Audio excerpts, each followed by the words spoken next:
Welcome back to Financify. In today's video, I'll show you how to quickly change your name in HyperWallet. First, open your web browser and go to hyperwallet.com. Make sure you are logged into your account.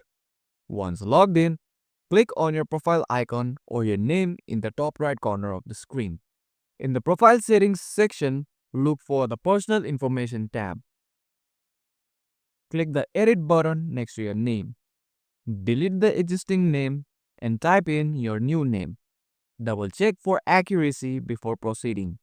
Scroll down and click the Update Contact Info button to update your information. HyperWallet may request you to upload a government-issued ID to verify your name change. Follow the on-screen instructions to complete the verification process. And that's it. Your name in HyperWallet is now updated. If this video was helpful, give it a thumbs up and don't forget to subscribe to Financify for more quick tutorials like this. Thanks for watching and I'll see you in the next video.